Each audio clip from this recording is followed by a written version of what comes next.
partners, leaders of Habitat, friends, ladies and gentlemen, very good afternoon, everyone.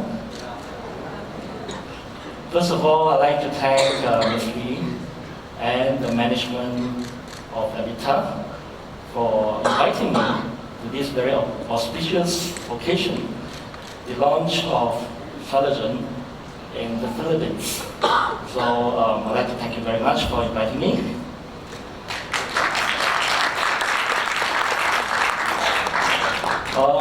Just in case you're trying to warm up to me and must be wondering, who I am. Okay, thank you very much the MC for introducing me. But maybe also let me introduce myself a bit more.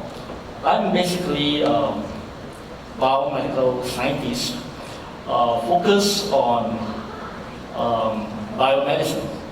Now, in case you do not understand what is biomedicine, okay, maybe I'll give you a very short explanation what is biomedicine. Now, biomedicine is a subset of the pharmaceutical industry.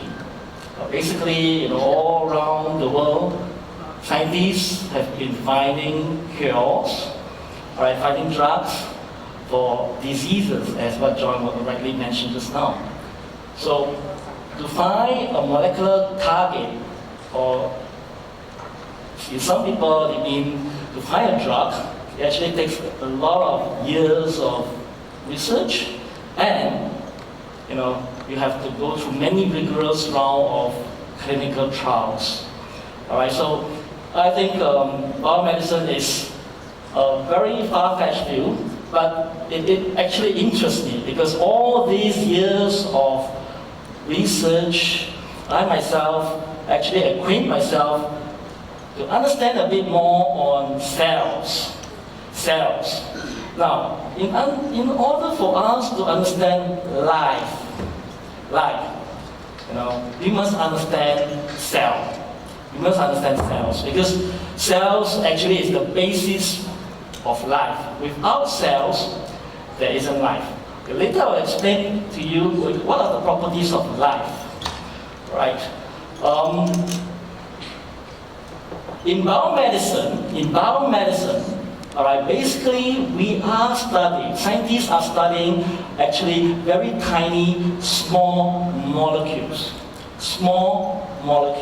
These small molecules actually are very important. We call it the biomolecules. These biomolecules interact with themselves. They also interact with the cells because the cells are alive. The cells respond. Unlike a non-living thing, like this, the cells can respond because it has life. And in order for the cell to respond to something, we call it a stimulus. Because this stimuli usually comes in the form of molecules or group of molecules. And these molecules, they allow cells to talk to one another, to speak to one another, and to communicate to one another. Just like I'm communicating to you now, cells also need to talk. They also need to speak. So they speak in the form of molecules. So that is why for many years, for 10 years of research, I've been studying those important biomolecules that can influence or that can affect what we call cellular wellness. Because if you don't have cellular wellness, we cannot even have what we call body wellness. Alright? So that is me, right? That's me. Now, maybe let me just go through with you a bit more. Alright? In order for us to understand and also to appreciate today's product, Celergen, I think it's important for us not to just experience the product, but to also understand from the very basis of how does it help the cell to attain cellular wellness.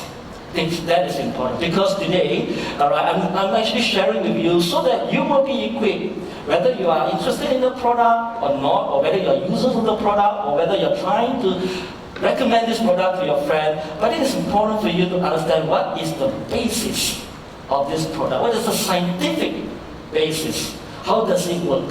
How does it work at the cellular level? I think that's important. So I'm going to spend the next 20 minutes, the next 20 to 30 minutes, just to explain to you.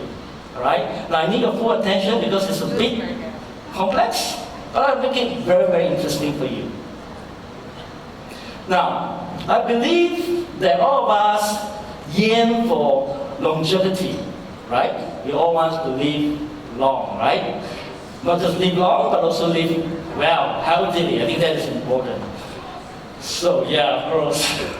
Well, guess how old I am? Thank you very much. No, that doesn't look okay. So, do you know that your biological clock could be changed by environmental factors? So, first of all, do you know that in your body, in every one of our body, there is actually a biological clock? All right. Now, well, I guess all of us have what we call chronological age. Let's say, for example, if you are born in 1970, so by right now you should be how many years old? 46 years old, right? So that is your chronological age. But a lot of people don't know that there's this thing called biological age. So what is biological age to us, and what does it mean to us? And do you know that your biological clock in each and every one of us could be changed by environmental factors? Now, although your biological clock, as I'll say later on, in some aspects, your biological clock are 33. 33 meaning, in some way, it is linked to what your parents gave you. All right. Now we ask ourselves: our parents give us, what do our parents give us? All right. You may say our parents give us our body. Right? Our parents give us life. But in essence, what our parents give us, right, is really DNA.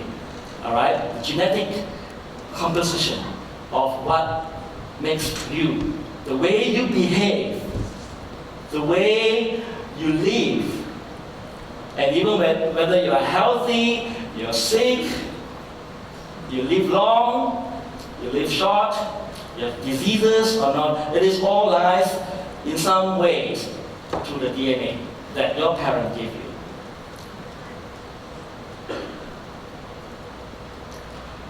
So, your biological clock, as I'll explain to you in the next slide, it actually can control your behavior.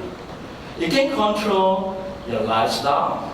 It can control even your lifespan. That means how long can you live up to. All right, so it's all lies in that very sacred, what we call DNA. Now DNA is actually, to some people who doesn't know DNA, is actually a code, C-O-D-E. It's actually a code that actually, what we call determines or influence, how a cell behaves. All right. So therefore, the biological clock, as I explain later on, it starts from the time when you receive the DNA from both your father and your mother. All right. And that is determined. This is something that you cannot change. Because you cannot change your parents, can you? We cannot change our parents. So this is something that has already been passed on to us, and we have to gladly accept that. So that is, in some ways, some people say that is your destiny, or this is your fate. Okay, can we change destiny then? Can we change, for example, the lifespan, or the kind of behavior, the kind of DNA that our parents give us? The answer is Yes. The answer is yes. So you can actually, determine, or change your DNA to a certain extent, as I said already. Not fully, because you cannot cheat death. You cannot cheat diseases, but you can cheat to a certain extent in terms of aging. So, therefore, what I'm going to tell you now is that the way you behave, as a very famous word called, is nature versus nurture. So nature is something that, as I said, is predetermined. Nature means the amount, the DNA, the nature of the DNA that you receive from your parents, that is fixed.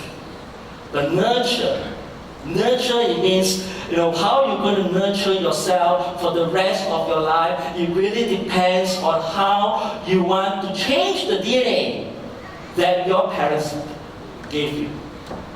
Scientists all around the world has been studying all these factors that can help you to change that. So just now, I think Misty was mentioning to me that, I was mentioning to everyone that actually every one of us, in fact, the human race actually can grow or can actually live up to a ripe old age of 150 years or even beyond. But because not just the environmental factors or even I think what Misty was telling you, not because of the environmental damages that you actually encounter. That is one of the reasons. But another very important reason is that we cannot have immortality. That means we cannot live forever, can we?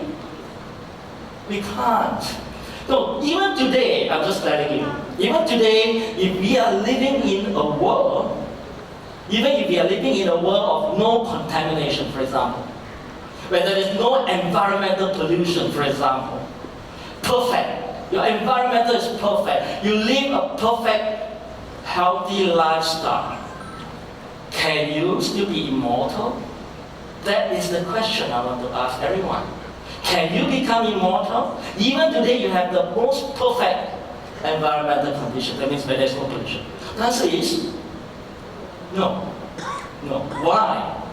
Why is it that we cannot live more than 200 years? Why is it that we cannot live more than 150 years? Why? Some of us cannot even live more than 100 years. Why? That answer lies in, as I say, the DNA that you receive from your parents. So what is wrong with this DNA? What is wrong? What is wrong?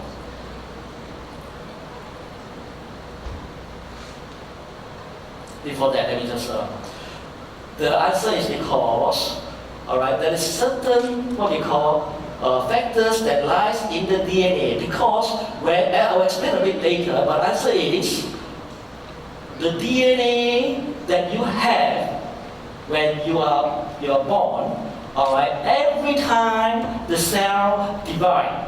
Am I right to say that? Because the cell divides to give you new cells. So we need new cells every day. So when we have new cells, the moment you have new cells,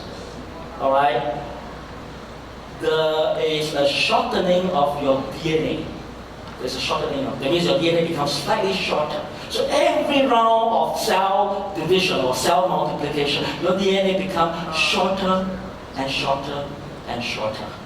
And that's the reason why until to a certain time whereby the cell cannot divide anymore because the DNA is too short for the cell to divide anymore. So that is the end of the cell cycle. Right? So there's actually a lifespan that's predetermined. So later I'll explain to you, every one of us, our DNA, the length of the DNA that we have, the length, I'm talking about the length, every one of us is different. It's different. And therefore, each and every one of us has different lifespan. You understand? So that is number one. But that's not the only contributing factor. That's not the only contributing factor. Because besides the length of the DNA that you have, or you inherit from your parents, there are other factors, what we call the epigenetic factors. Now, in case you don't know what is the epigenetic factors, these are factors, external factors or even internal factors that actually influence the function of the DNA. Now, do I seem a bit abstract? Because the DNA exists in your cells for a reason, just like a map, just like a book. A book and a map gives you information. DNA, to put it very simple, it gives us information. Now, what is this information about? This information is for you to have life. Because without the information, you wouldn't have life. But what is life, then you ask me? Well, the life is the ability to respond. The ability to respond to an environmental change. That is life. Because today, any non-living thing will not be able to respond. You can slap the chair 10 times. It will not be able to respond to you. But try slapping another individual. A human being, can they respond to you? So what I'm trying to tell you is that DNA itself is useless to us if we do not use it. You understand what I'm trying to say? Use the information by the cell, that is life. So how to use the DNA? Alright, there must be something acting on the DNA, because the DNA itself is a non-living material. DNA itself is a non-living material. DNA is just a chemical inside our body. So you must leave it out the DNA. That means there must be influencing factors that can influence the activity of the DNA. And that we call epigenetic factors. So this is something that I want to introduce to you. And these epigenetic factors are very important to us because it influences how the DNA is being used, and it also can influence, how long can we live up to. Because the DNA that we have can be lengthened and shortened even further. So you can either shorten even further for you, that's besides just after a cell division, you shorten your DNA. But there are also instances whereby, without the cell division, the DNA shortened by itself for no reason.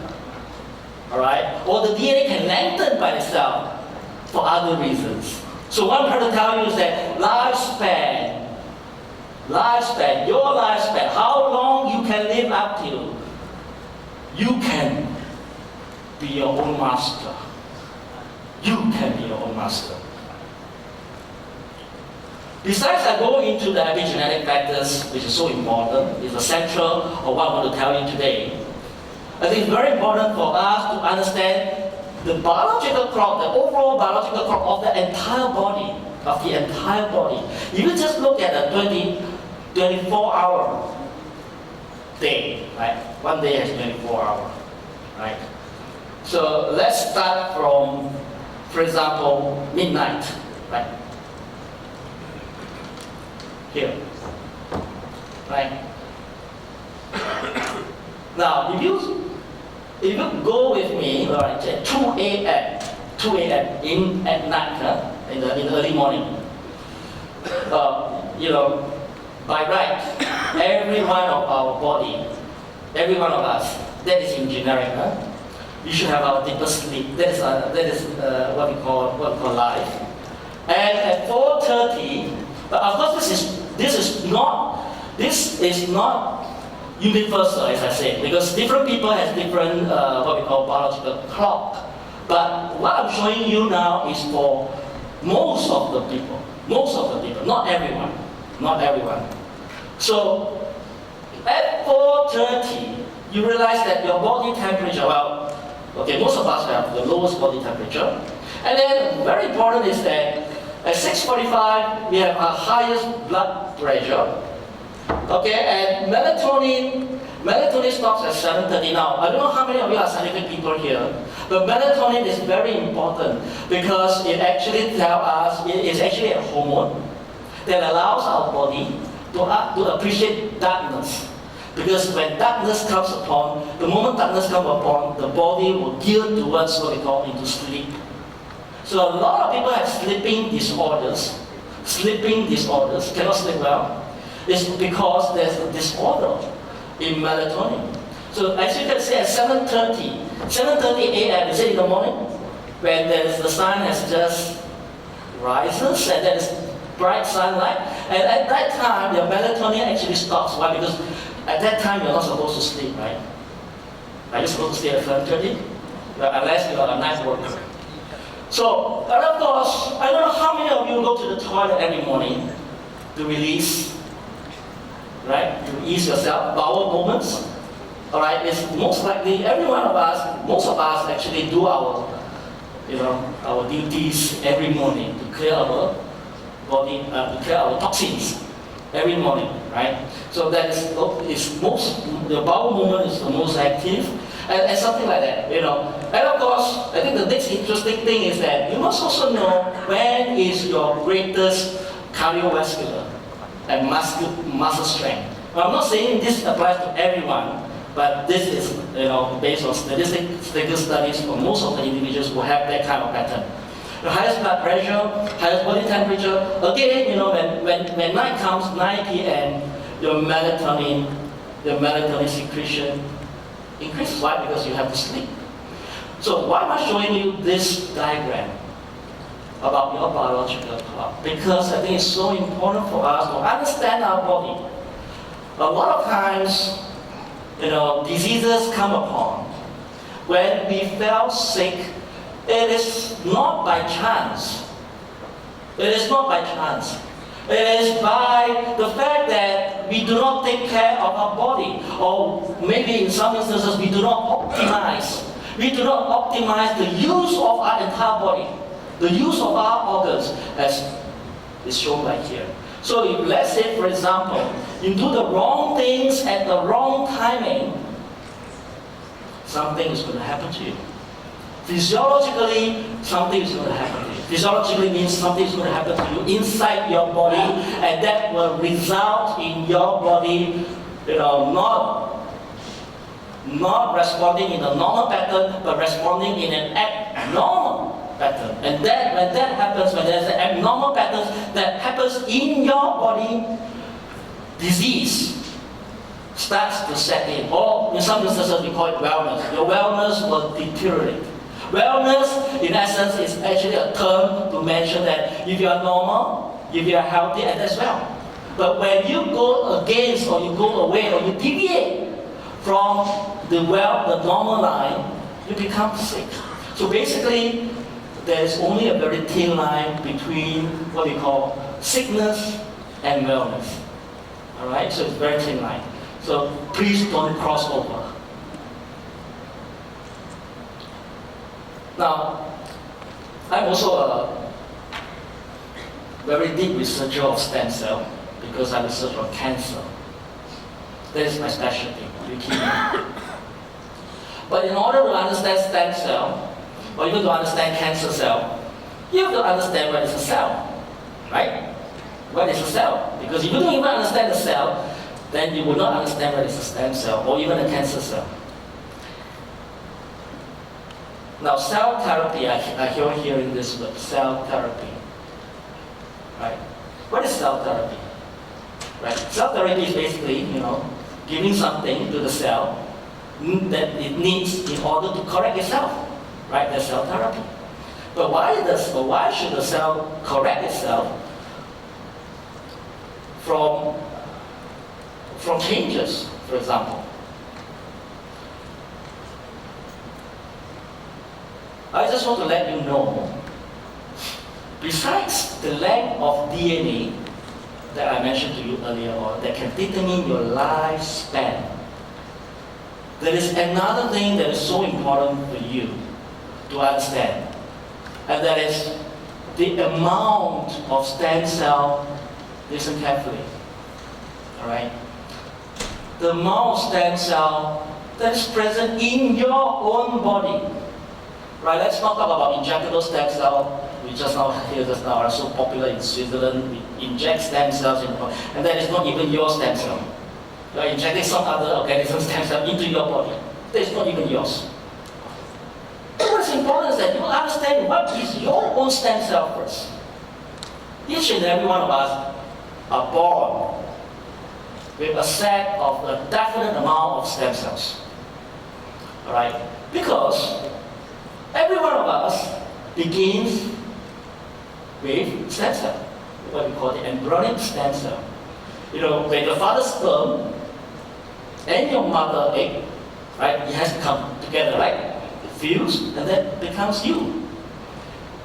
That first cell, because when the DNA mates, when the DNA meet each other, fuse with each other, okay, resulting in the formation of what we call a zygote, and that zygote is actually the first cell that you have. And that is actually a stem cell. That stem cell is very powerful. We call it totipotent. Totipotent meaning it is able just from one cell, multiply into 2 cell, to 4 cell, to 8 cell, to the one you are now.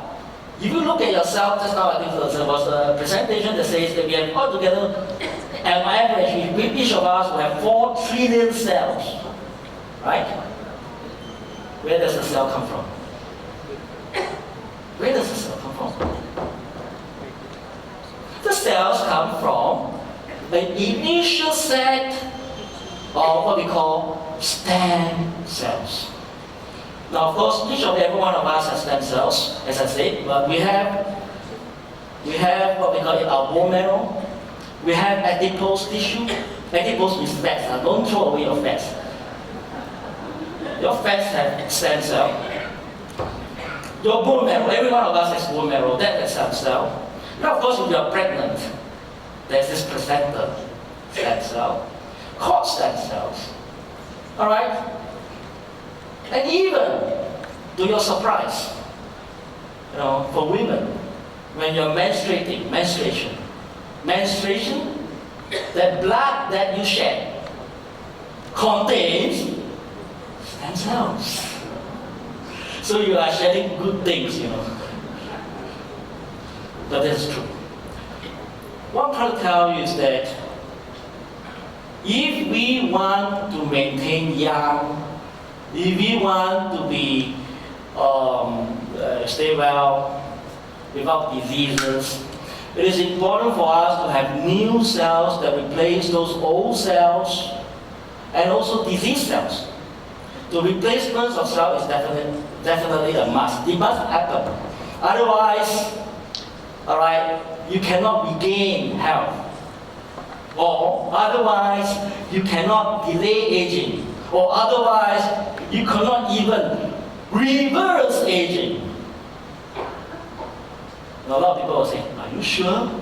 Can we reverse aging? That means now I am 50 years old, can I become 30 years old again? Well, of course, chronological age you cannot reverse. But you can reverse actually your biological age. Do you know it? Your biological age you can reverse. How to reverse? Later on we talk about that. But let me now just share with you that, you know, all of us comes from the embryo, the early stage. 5 to 6 days when you're born.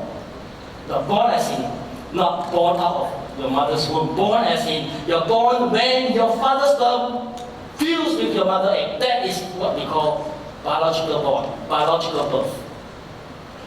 So after that, you know, the cells will then, you know, it's so amazing today, you know, when we are looking at 4 trillion cells in our body. Now, how do you manage 4 trillion cells inside your body and make sure that all of them function well, all of them are coordinated well? Do you know that even though you have 4 trillion cells in your body, there are different types of cells? Do you know it?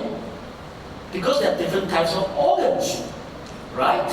You have your eyes, you have your heart, you have your liver, you have skin, even skin. Skin is an organ, right?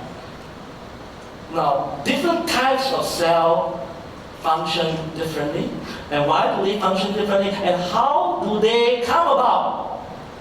That is important. How do they come about? How do they come about the fact that, from one single stem cell, as I was mentioning to you, differentiate and specialize, what we call specialized. Because when you have a specific function, it needs to be specialized.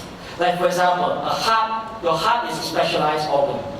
Your eye is a specialized organ. Even your skin is a specialized organ. And each of them need to be specialized, otherwise they cannot be performing their function. But in order for them to specialize, they must. In order for them to specialize, they must differentiate from the stem cell that initially it should be. So the stem cell has no function. The stem cell is a generic cell that keep on dividing and dividing. It is very good at division, but it has zero function. You understand what I'm trying to say? Zero function, but its function is mainly to divide and divide to give you new cells. So therefore, in order for us to have different organs, different parts of the body, we need our stem cell to be differentiated. We need our stem cell to be specialized. You understand what I'm trying to say? So today, how does that happen in your body?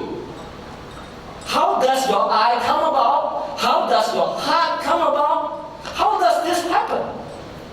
Because as I was telling you, it cannot come out from nowhere. Something must be happening inside your body that tells the body to differentiate your stem cells into those parts that you need. Let's say, for example, today you have something. You have a liver disease, for example. You have a liver damage. So what must you do? Right? Besides going for surgery. The next Celergen, of course. You think so? Well, I'm not here to promote Celergen. I'm here to tell you that the basics of Celergen.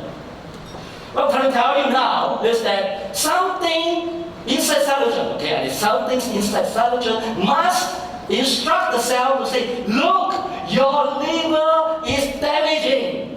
Your liver is damaging, and you need to make sure that your stem cells need to divide, and not only divide, but specialize into a liver cell. And all these things you need what we call epigenetic factors, because the DNA is dead.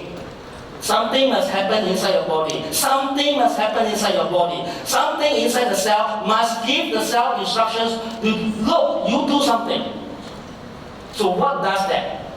So this is what we call epigenetic factors. Right?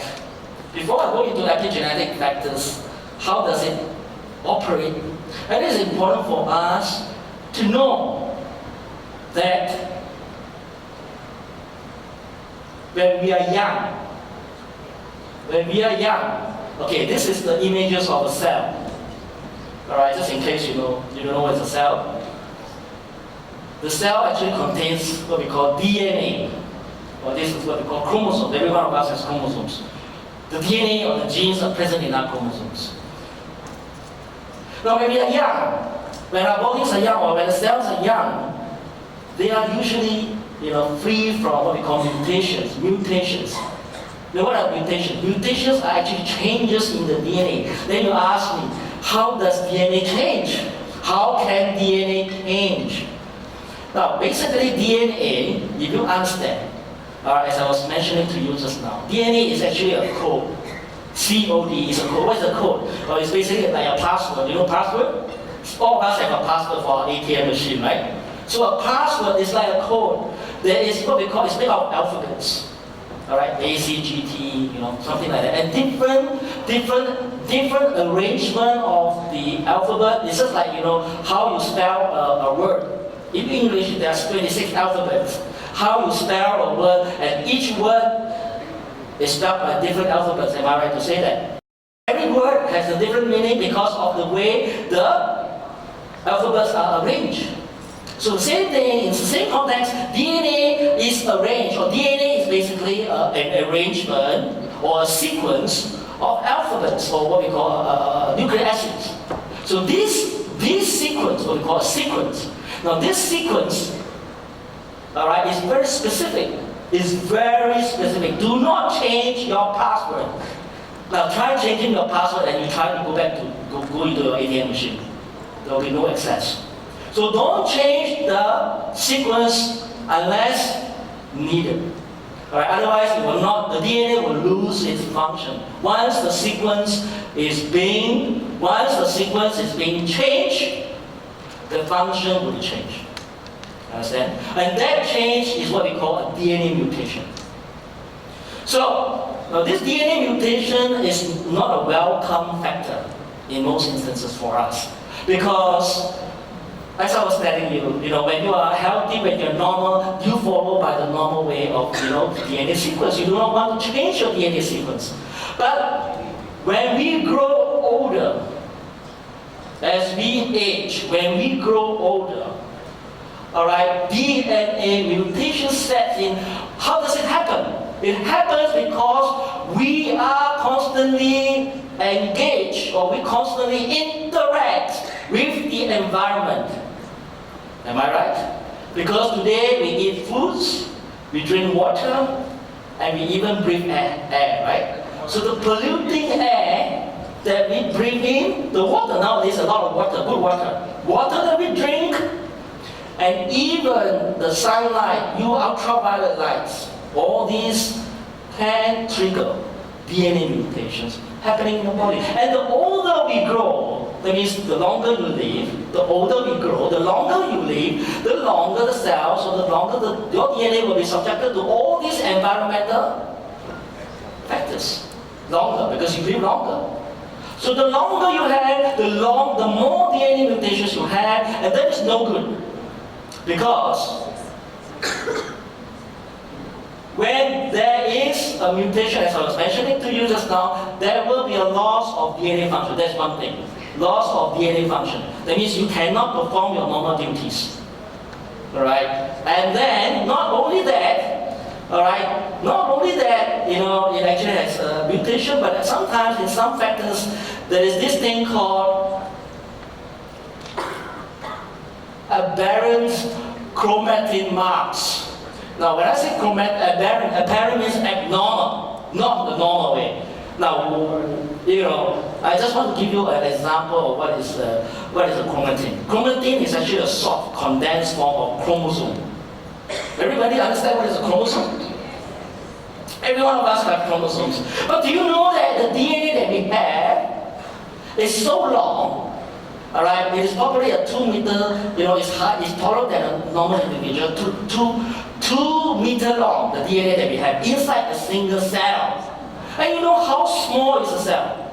The cell is less than 1 millimeter, right? In fact, it's invisible.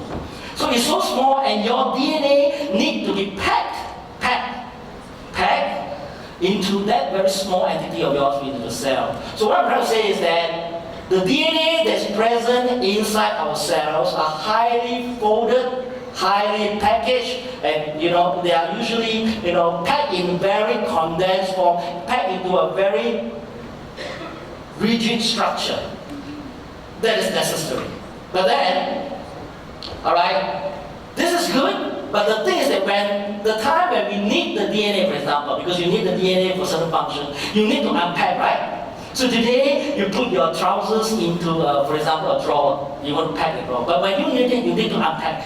You need to take it back. So when you take it out at time, alright, you need to what we call, and that's what we call, you need to activate the DNA, or what we call, you need to activate. That means activate the expression of the DNA. Because as I was telling you, the DNA itself is dead. What you need to do is that you need to make sure that the DNA information must be, correct. You need to look up the DNA, alright? So the DNA needs to be activated. That's why a lot of people say, oh, you need to activate your genes, activate your life, activate yourself. No, that is where it comes from. Activate yourself, activate your energy. Because you want to have energy, you need to activate. So activating your DNA is so important. Now, can we cheat aging? That means what I'm trying to say is that, when we are 50 years old, can we behave as if or not really behave? Physiologically, can we become a 30-year-old? Possible, look at me. My actual age, well, more than 40, I'm 45. Well, Yeah. So what I'm trying to say is that you can cheat aging. Of course, you see some people looking very old actually when actually they're very young. Or the other way around. Some people are actually very, very old but look young. Right? So there are people like this. So we can cheat aging. Now, aging is a natural process of predetermined factors, as I was mentioning to you just now, and our exposure with the environmental factors can also, accelerate our aging process by increasing DNA mutation. All right. So there is this thing that I want to mention to you about the length of the DNA. The length of the DNA, actually, at the ends of the DNA, there is this thing called telomeres. Telomeres is actually a part of the DNA, but it's inherited. That means it's passed on by your parents, since birth, and they shorten as we age. So as I was telling you, this is DNA. The DNA shorten as we age. So this is something that, just let you know that, we cannot be young forever. But we can delay aging. But we cannot young forever. You understand what I'm trying to say? We can delay. Okay. Now I think this portion is probably the very important slide that I'm going to show you. In fact, it's the essence of what I'm going to, the entire presentation. Now epigenetics, alright, if you allow me to just focus you, okay, it's all about control of gene and cell function. Today your cell function and your gene function is probably regulated. Regulated means something must act on it. Alright, so at that pool of factors are what we call epigenetics. Now this epigenetics is actually a mechanism for regulating gene activity because the gene can either choose to be silenced or it can choose to be activated.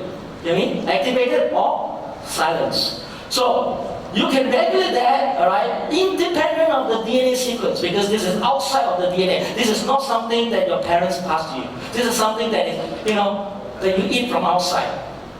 Epigenetics, external factors. And this means which genes are turned on and turned off. Do you know that there are certain genes like aging genes? There are certain genes like anti-aging genes that you can choose to turn on those anti-aging genes. Turn on more of those anti-aging, and you will be young. Turn off those aging genes, and you will be young also. But don't the other way around. Okay? So. And genes is also important to switch on in a particular cell type.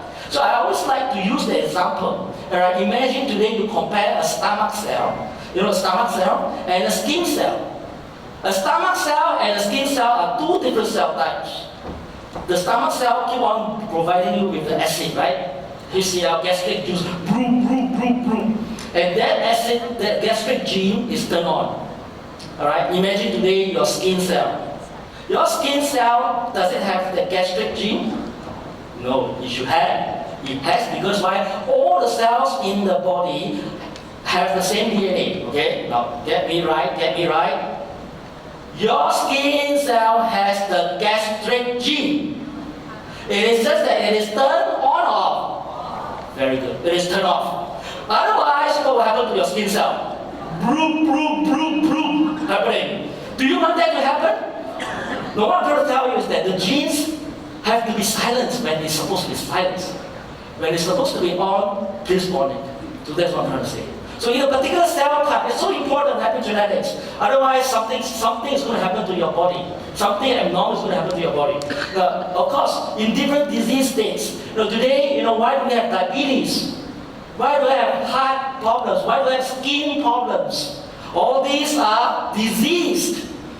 Disease means disease. Disease means you are no longer at ease. Alright? No longer at ease means you are no longer comfortable. You're no longer comfortable means that something has happened. Right? What has happened? Something is wrong. So in order to control, can scientists reverse diabetes? Can scientists reverse hypertension?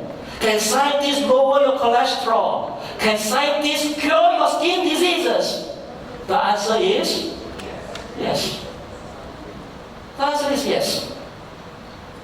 Right? So disease states. So you can turn from a disease to being well, or the other way around, from being well to a disease state. So it's very important, different disease states. And even for cancer, there are cancer.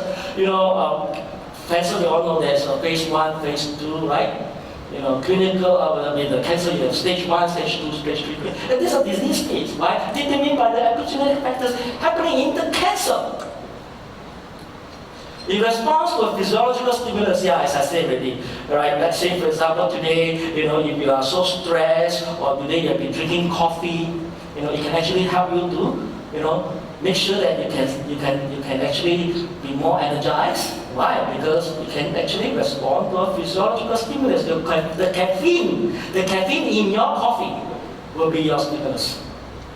All right. So what I'm going to tell you is that switching on the right genes and turning off the wrong genes is so important for you. And this slides are in the answer. These are external factors that you can get it from your lifestyle, from your environment. Where you get it, you must be careful. Okay, it could be from Celergen, yes. All right. So I think that is, and that also affect your lifespan, as I said already, because telomeres, as I was saying, you can actually lengthen your telomeres. Lengthen. That means you can actually lengthen your lifespan. But the problem is that, do you know that there is a mechanism built inside your body, inside every one of us, that don't allow that to lengthen forever? Because how good is it that we always keep our telomere long, right? Well, keep our telomere long, that is a secret of aging, right? So you don't need to age, you remain young because telomere is long. Telomere, right? So the thing is that you cannot do that. Why? Because our body is in a state of balance. Why? There's this thing called cancer. You know what's cancer? I'm sure you know. If you don't know, then you're in the primitive age. If we keep our telomeres long forever, you know what will happen to you? Every part of your body will then become very long, yes, but become cancerous. Do you want every part of your body become cancerous? While you will have long life, but at the same time, all the cells inside your body are cancerous. So we can't do that. So we cannot attain immortality for that reason. Because we cannot make sure that we keep on growing, keep on living until 200-300 years and we're not dying. Alright, so that's important. There must be a balance. So this explains why, what we lose in age. Because as we grow, one part of this what we call the telomere, will be shortened. Okay, of course, there are research, or there are scientists that can actually lengthen the telomeres, but of course, there is a trade-off, right? Because you also encourage cancer. You encourage cancer by lengthening the telomere. So that's why research is still undergoing. So you have to have a balance. You can shorten and lengthen, but make sure that it's regulated. Make sure it's controlled, not in excessive. Anything of too much is no good. Too long is no good. Too short, also no good. Alright, so I think this is my last two slides. So cells found on our hair, our skin, especially the skin, skin and the hair, actually immune system are affected by telomeres much more than other organs. You realize that the cells in your body don't grow at the same rate. Some grow slower, some grow faster. Your hair grows very fast. Today you cut your hair, next month you get back your hair. Well, we don't talk about balding. We talk about normal instances, you get back your hair. So actually for those cells, the skin cell especially, skin cell has very long telomere. Hair has very long telomere, right? Because we keep on reproducing. Keep on very long telomere, very long life. Okay, can the epigenetic clock predict the lifespan? I already explained to you. Yes, but why do people live healthy lifestyle pass on early? That means today, if you abide everything, okay, you eat very healthy food, you sleep well, you no stress, everything is okay. Right, and you still die young. Why? Oops, sorry. Okay, I just give you this, my last slide. Okay? For example, I introduced you to a guy called Mr. B, 60-year-old. Mr. Tan, also 60. Everything must be the same, right? Apple and apple compare, right? And then, both smokes, right? Because we have to make sure that, the conditions are the same. And then there is this thing called epigenetic aging, what we call accelerated aging. If this guy has an epigenetic, this is inheritable. That means it's passed on by the parents, or it can either be inheritable, or it can even be environmental factors. So epigenetics can be two things. Alright, it can be passed on by your parents, or it can be introduced from the environment. So the epigenetic aging rate at top 5% of the population, and the other person, they average. Epigenetic aging at average, right? So what is the chance of this person dying within the next 10 years? I can actually predict 75% of this guy dying within the next 10 years, 60 years old. This guy, 60%. So what I'm trying to say is that, we can actually predict your lifespan, all right, by understanding what type of epigenetic factors that influence you most. Every one of us are affected differently by different epigenetic factors. So when a healthy lifestyle, we extend life expectancy, our innate, every one of us, innate means our natural, every one of us are different, process prevent us from achieving that. So that means we have to die one day. But what I'm trying to say is that in spite of these external risk factors, such as smoking, right, or even diabetes, or even high blood pressure, should be discouraged. You should not have all this, because all this will add on to your risk factors, besides the epigenetic factors. Alright, it will have adverse effects on our mortality rate. But that does not mean to say that we cannot have reverse aging, I was explaining to you. Now, to end, I just want to bring a very important note to you. How many of you know when does this earth begin? Earth, E-A-R-T-H. How many years ago? Okay? Maybe you don't know. Alright, I'll tell you. This earth begins 4,500 billion years ago. Billion years ago. I ask you, when does the first form of life begin? First form of life begin. You know when? Life, that means when there is life. Alright? It begins 4,100 years. And the first form of life, is it a land animal or a sea animal? Is it a land animal or sea animal? How many do you know? They have water first, right? Even today when we are born, our mother's placenta is water, fluid. We live in fluid. Life begins when there is water. Life begins when there is marine. Understand what I'm trying to say? So what I'm trying to say is that, alright, land life begins only 500 years ago, 500 million years ago. And human only began 2 million years ago. So you can imagine, alright, marine, what we call seawater, begins 4,000 billion years ago. 4,000 billion years ago as compared to land. So the number of years that is accumulated will tell you that there's a huge diversity of epigenetic factors that is still not currently unearthed by scientists to be useful to influence longevity.